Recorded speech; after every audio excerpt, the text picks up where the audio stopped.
2 years pre-med, and then there's something like 4 years ward support where you're basically on the wards. I think. Can't remember. I'll need to. I don't know exactly what it is. It probably differs per country as well. But yeah, there's basically like pre-med, and then when you're actually there, and then it's like so many years in the ward, and then you get sort of certed by the body.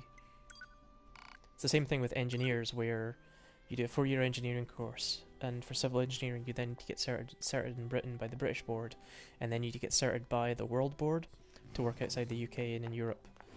And all of those are like exams that you need to take after having a minimum of 6 to 8 months of... Actually no, I think it might be a year of industrial placement.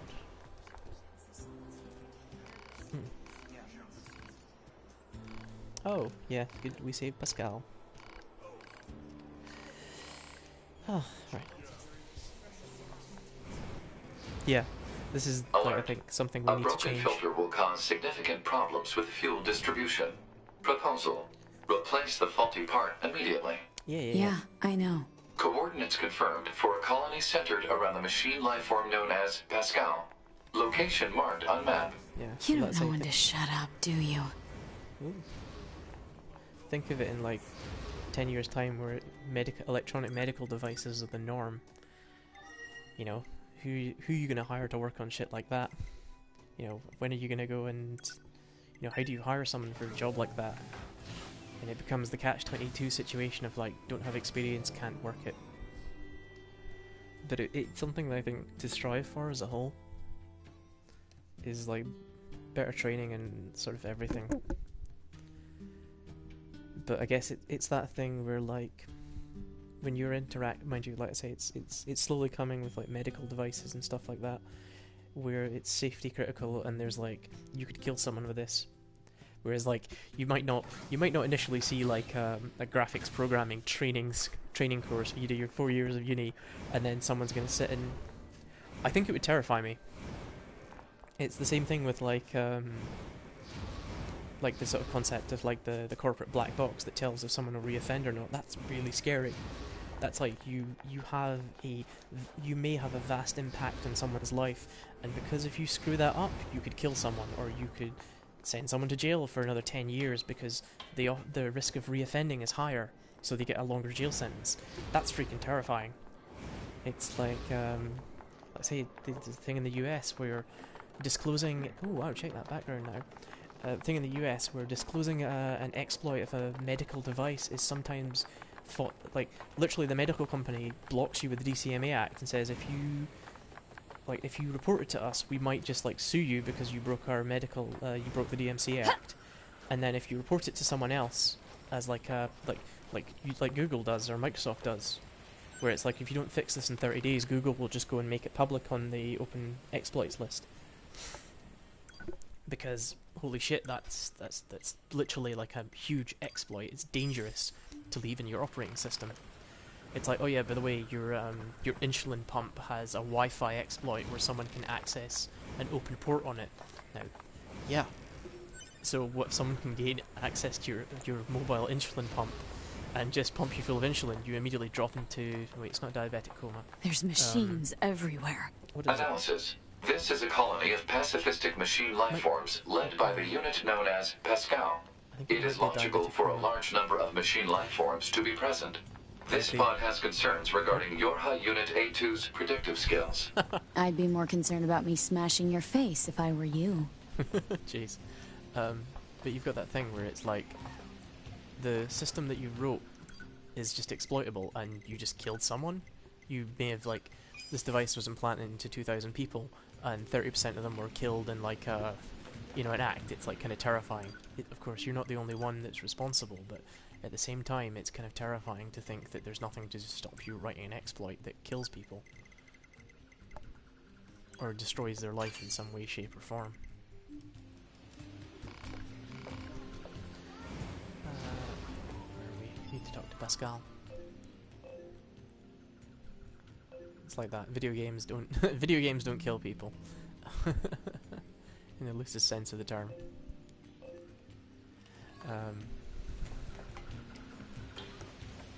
about things that like create like city planning problems or something like that.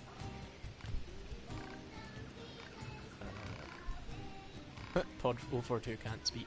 A2 can't speak, so Pod 042 is going to talk for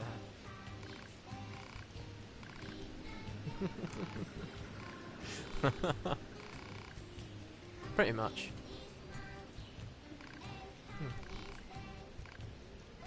Areas where rigid tree bark is available marked on map. God damn it. Yeah, I think so. Analysis. Hostility toward the peaceful machine life. I'm more into the sort of graphics because it's got like it's not that it's For more Pascal is interesting. pointless from an energy usage standpoint. Proposal. Form a friendly relationship immediately. You've It's also got to kind be of cool kidding because me. it's always moving, and because it's like the thing with graphics is that it's actually like it's a hack. It's the best way to put it. It's like it's very much like rasterize it. Like ray tracing would give you more accurate output, but the how computationally expensive ray tracing is prohibitive. So literally, it's all about trying to find as many hacks as possible in the shortest amount of time to get the most performance out.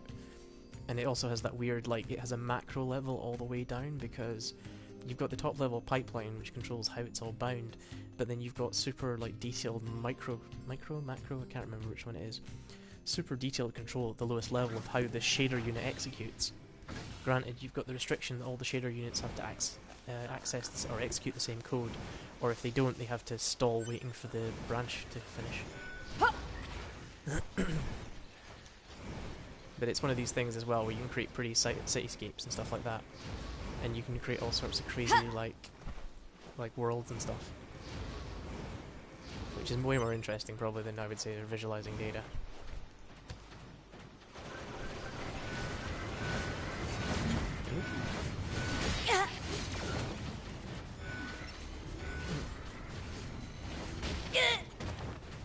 Like that's the cool thing as well, is seeing how graphics cards evolve as well. Because it wasn't like, it was only a few years ago literally, graphics cards couldn't really do out of order stuff. I could totally do that. It'd be totally interesting. Like, in some ways, the super detailed low level stuff is really cool, but in other ways it's like, it sometimes gets in the way of things. Holy shit, I am stuck in the middle of an alley. So it's really good to know the lowest level, but at the same time it's like, it's maybe not something to work with all the time. It's good to know that working with it all the time could be a bit of a pain because you lose sight of the bigger picture.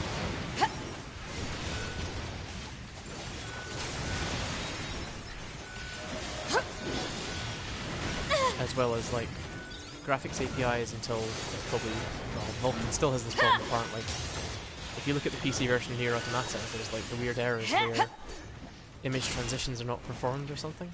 They think it's image transitions are not being performed. So therefore AMD hardware just falls over when you start playing Nier. Ooh, that was a counter.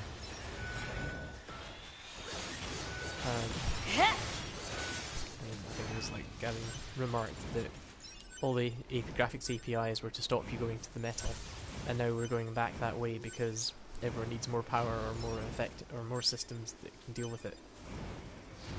There we go. Or not more systems that can deal with it. They basically were hitting the thermal limits for like graphics cards and stuff, as well as the size of like a transistor effectively.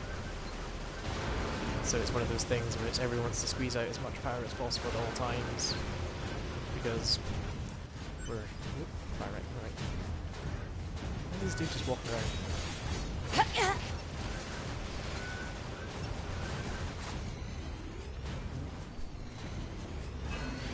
I think it's useful to know the lowest level. It's useful for me to be able to say to someone doing graphics, it's like when they turn up and they go like, why is this texture not appear? What's wrong with it? And you can say, well, you've not uploaded to the graphics card, or you've not you've not bound it in the shader, so therefore it doesn't exist. Or you're doing, like nowadays, the more modern thing would be, oh yeah, so what happened was you transitioned it, but then you didn't barrier between transitioning, so the system doesn't have it available for rendering or for usage. Like that, those sort of things where it gives you that super low level like, view. Guess I'll go back to that machine. Yeah, but that's totally fine. That's totally cool. Because the only reason I have that speciality is because, like, I was like, hey, I want to do video games. That's fine though. You get to do them. You get to do the Marxist dream, which is to have multiple jobs. The what was it? The like I say the concept of like you don't have one single job. Like fair of all, you don't get to be a master in it, but you get more varied. There's two ways to look at it. You either a master for nothing, and therefore you get to see more and more different varied things, or you're a master of something specific, and you get to go down all the way to the tiniest like detail level. And I guess it's which one interests you more. Do you want to see it all the way down to the bottom, or do you want to see more things?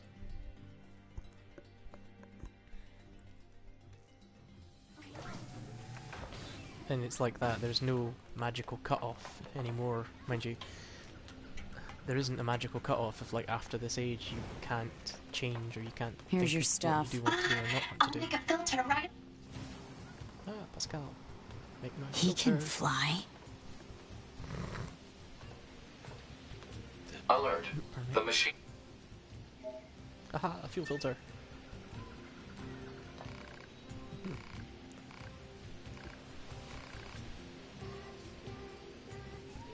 Mm-hmm. Yeah. Oh, a ferocious machine. Yeah. Yeah. I guess exposure in that case is important. Because if you're exposed to enough different things, you can decide, that sounds cool. Right now, that sounds cool. I want to do that. Hostile machine lifeforms detected.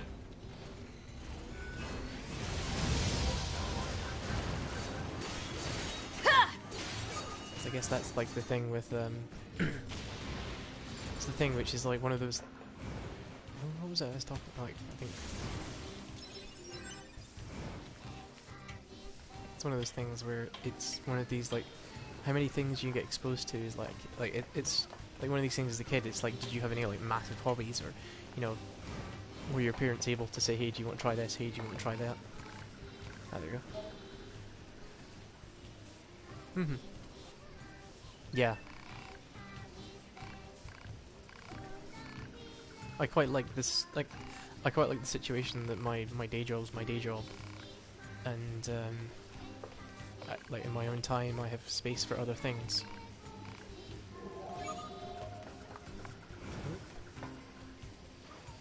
Oh, there's a request from Pascal.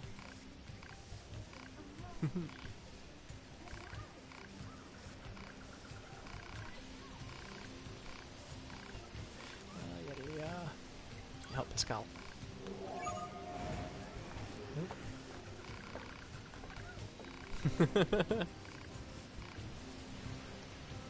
But yeah, it's all about... It's that thing where... if you... Like, you're perfectly able to change what interests you at any time. And I guess that's maybe the cool thing about software when you get to a certain point where it's just like, hey, I'm bored of this. Let's go pick something else out of the stack of things that you can do with software engineering.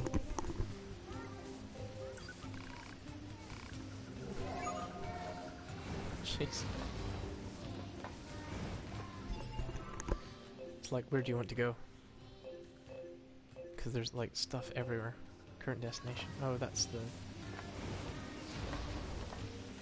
I need to buy something for the kids. I do understand that sort of... Mm-hmm. Yep. Mm-hmm.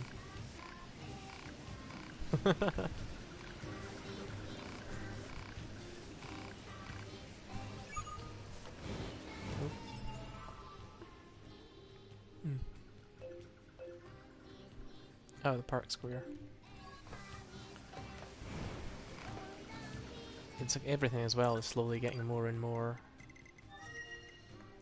things are starting to just pop out as like, here's something that we do with it, and then here's something we process, or here's information.